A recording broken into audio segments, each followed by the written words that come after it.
दोस्तों इस वक्त एक बड़ी खबर आपको देने जा रहे हैं। बड़ी खबर यह है कि यमनी फ़ौज की जो ज़राए से खबर आ रही है वो ये बता रही है कि यमनी फ़ौज फैसला कुन अस्करी हिकमत अमली इस्तेमाल करने की तैयारी कर रही है। किसके खिलाफ? सबसे बड़ा सवाल ये है, ये इसी मामले से जुड़ी बड़ी खबर है जो इस वक्त अभी मिड ईस्ट में पूरा टेंशन बना हुआ है और अमेरिका बनाम ईरान जो हालात बने हुए हैं। अगर इस बार जंग छिड़ती है तो ये मार्का ताकत के तवाज़ुन को मुकम्मल तौर पर बदल देगा, जिसमें चौंका देने वाले और खौफनाक ऑप्शंस शामिल होंगे। ये यमनी ज़राए से यानी यमन के ज़राए से खबर सामने आ रही है और एक दो टूक इंतबा इसमें दिया गया है। यमन की जानिब से सख्त और गैर मुतवक्का सरप्राइज़ आने वाले हैं। ये सरप्राइज़र होंगे। आपको याद है ना कि यमनी फ़ौज ने किस तरह से बहर अहमर यानी रेड सी में अपनी ताकत का एहसास कराया था। और इसी से जुड़े एक और अहम खबर आपको देने जा रहे हैं। वो खबर ये है कि ईरान पर हमले के खिलाफ साबिक बरतानवी बहरी कमांडर ने वार्निंग दी है। जी हाँ, ये बरतानवी बहरी कमांडर है यानी नेवल, और ये बहरी कमांडर है, इंडियन नेवी के कमांडर हैं। इनकी वार्निंग है ईरान पर हमले के ख़िलाफ़। उनका कहना है कि ईरान पर अगर हमला किया गया तो ये किसी भी सूरत में जो अटैकर हैं जानी अमेरिका, उसके लिए बिल्कुल ये सूदमंद साबित नहीं होगा। ये एक बहुत बड़ा जो इसमें डेवलपमेंट है। बहर अहमर का तजुर्बा अभी जहनों में ताज़ा है लोगों की। आपको याद, बहर अहमर मतलब रेड सी। आपको याद होगा कि रेड सी पर किस तरह से लगातार जब यमन के हौसी बागियों ने, यहाँ तो मामला तो सिर्फ यह था कि यमन के जो हौसी फाइटर्स हैं उन्होंने इसराइल को टारगेट किया था, लेकिन अभी खबर यह आ रही है कि यमनी जो फ़ौज है वो भी और यमन के हौसी फाइटर्स, इन्होंने खुली वार्निंग दी है कि अगर ईरान पर हमला होता है तो उसके पास कोई ऑप्शन नहीं बचेगा सिवाय ये कि पूरी तरह से वो इस जंग में कूद जाए और वो अमेरिकी मफादात को लगातार निशाना बनाएगा। आप देख चुके हैं किस तरह से हौसी फाइटर्स ने निशाना बनाया इससे पहले भी रेड सी पर। हालात यहाँ तक पैदा हो गए थे कि अमेरिका को यमनियों से यानी कि हौसी फाइटर्स से सीज़ फायर करना पड़ी थी, बातचीत करना पड़ी थी, और बातचीत करके सीज़ फायर करने के बाद उसे एक तरह से मनाने की कोशिश की गई थी, मनाने की पहल की गई थी, क्योंकि उससे पहले जितने भी उस रेड सी से बड़े बड़े जो कार्गो शिप्स गुजर रहे थे उसे यमनी ने और हौसियों ने निशाना बनाया था और इसमें काफ़ी बड़ा नुकसान हुआ था इसराइल का। उसी तरह से ये जो खबर अभी आपको बता रहे हैं कि इस बार न सिर्फ ये कि यमनी बल्कि इसके साथ ही जो लेबनान से हिज़्बुल्लाह, इराक़ के भी कई ऐसे फाइटर ग्रुप्स हैं जिन्होंने सीधे तौर पर कहा है कि अगर मिड ईस्ट में अगर किसी भी तरह से अमेरिका ने ईरान पर हमले की कोशिश की या हमले का आगाज़ हुआ तो फिर वो तमाम तंजीमें जो है, वो तमाम संगठन हैं, वो बिना ये बात मतलब जहन में रखे कि वो किसके साथ हैं किसके साथ नहीं, उनका सीधा हमला ये होगा कि जो अटैकर कंट्री यानी अमेरिका, उसके ख़िलाफ़ उनकी हर कोशिश होगी। और उस पर ये बात साबित आ जाना, जो मैंने आपको पहले बताया कि बरतानिया के साबिक जो नेवी के कमांडर रह चुके हैं वो इस पर ख़ास तौर से इंतबाह दे रहे हैं, वार्निंग दे रहे हैं कि अगर रेड सी में यानी वार्निंग इस तरह से बहर अहमर में किसी भी तरह का कोई अटैक किया गया तो ये जो है ईरान के ख़िलाफ़ ये जो हमला है वो दुनिया को काफ़ी महंगा पड़ सकता है। मैं उसकी पूरी तफसील आपको बताऊँगा।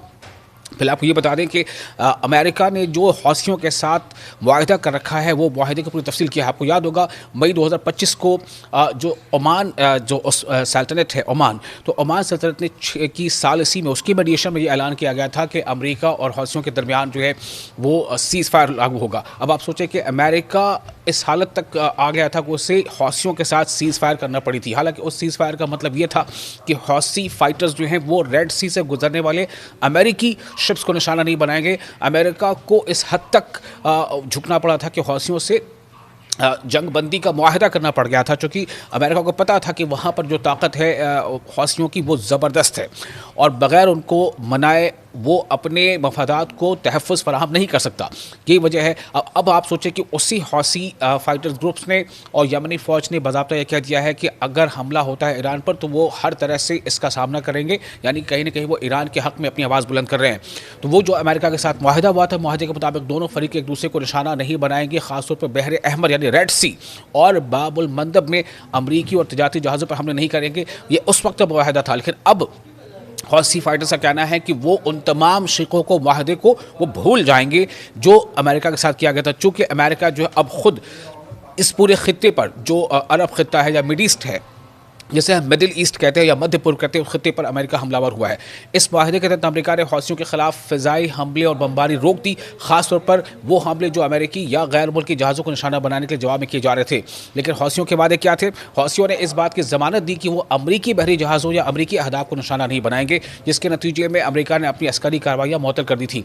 तो ये मुकम्मल जंगबंदी नहीं थी। और अब इसी हौसी फाइटर्स ने जिनके लिए अमरीका जो है जिनसे सीज़ फायर करने पर मुआहदा करने पर मजबूर हुआ था, अब उन्होंने वाज़ेह कर दिया है कि यह मुआहदा इसराइल के खिलाफ कार्रवाइयों या दीगर गैर अमरीकी अहदाफ पर लागू नहीं होता। यानी उन्होंने सिर्फ अमरीकी अहदाफ को निशाना न बनाने पर रजामंदी जाहिर की, जबकि दीगर महाजों पर कार्रवाई जारी रखने का इंदिया दिया था। ये माजी की बात बता रहा हूँ आपको, लेकिन अब वो खुले तौर पर कह रहे हैं।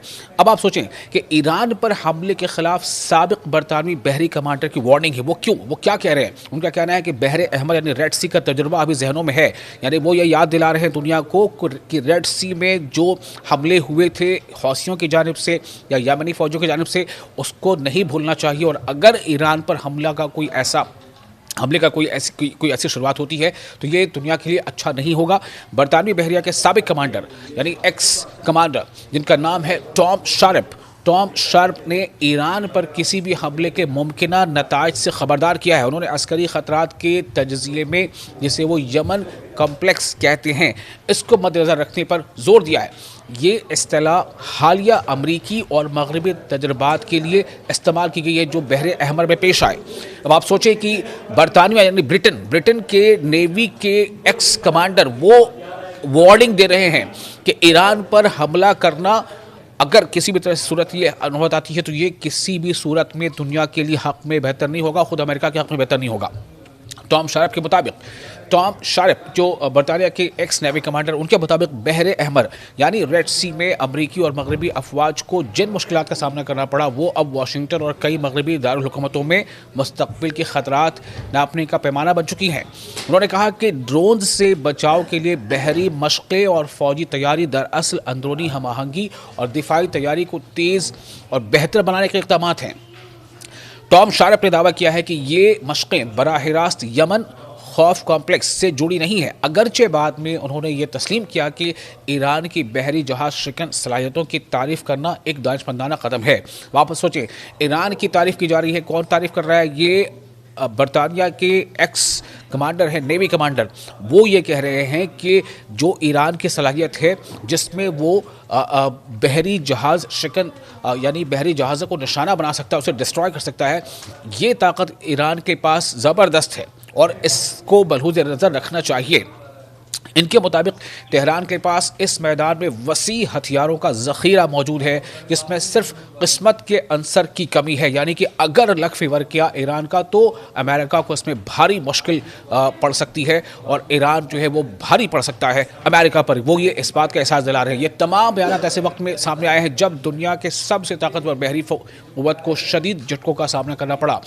यमन ने, जी हाँ, यमन ने बहरे अहमर, बहरे अरब और यानी अरब सागर और खलीज अदन में एक नया बहरी तवाज़ुन मुसल्लत कर दिया है, जिसके नतीजे में अमरीकी बहरी जहाज़ों पर हमले हुए और तैयारा बरदार बहरी बेड़ों को इलाका छोड़ना पड़ा था, जैसा कि सरकारी ऐलान में बताया गया।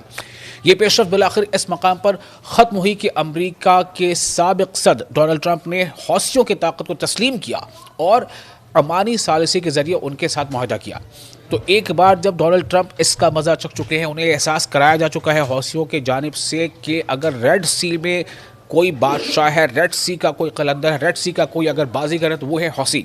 और वही हौसी फाइटर्स, वही यमनी फ़ौज अब ये कह रही है कि अगर अमेरिका ने ऐसी कोई गलती की, ईरान के ख़िलाफ़ कोई ऐसा मिलिट्री स्टेप लिया तो ये अमेरिका को भारी पड़ सकता है। और इसी बात की तरफ इशारा कौन कर रहा है? टॉम शार्प, जो बरतानिया के साबिक नेवी कमांडर हैं, वो ये कह रहे हैं कि ऐसा जोखिम उठाना किसी भी मुल्क को काफ़ी भारी पड़ सकता है अगर वो समंदर में ईरान से टकराता है।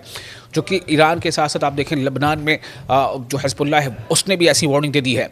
इराक़ में कई ऐसी तंजीमें हैं, कई ऐसे फाइटर ग्रुप्स हैं, उन्होंने भी इंतबाह दे दिया है कि फिर हम किसी चीज़ को मद्देनज़र नहीं रखेंगे सिवाय इसके कि हम ये तस्लीम करेंगे कि हमारे खत्ते पर कोई हमलावर हुआ है और हम उसका मुकाबला करेंगे। यानी कि ईरान, जिसको अमेरिका आमतौर से ये कहता है कि ईरान के प्रॉक्सीज़ हैं, वो तमाम के तमाम तैयार हैं अमेरिका के ख़िलाफ़ सीना सपर होने के लिए और अमेरिका के ख़िलाफ़ डट कर मुकाबला करने के लिए ईरान की हिमायत में। और जैसा मैंने आपको पहले बताया, किसी भी खबर ये काफ़ी अहम है कि अब जो सऊदी अरब की तरफ से जो सिग्नल्स आ रहे हैं, जो वहाँ से इशारे आ रहे हैं, वो यही हैं कि सऊदी अरब किसी भी सूरत में अपने मिलिट्री बेसिस को या अपने एयर स्पेस को ईरान के ख़िलाफ़ इस्तेमाल करने की इजाज़त नहीं देगा। तो ये तमाम ऐसी ताकतें, इसलिए लग रहा है कि अब जो मिड ईस्ट की जो प्रोबेबिलिटीज़ थी अमेरिका के फेवर में, वो कहीं ना कहीं उसके दरवाजे अब बंद होते जा रहे हैं और ये हौसियों का अब नया ऐलान ये भारी पड़ सकता है।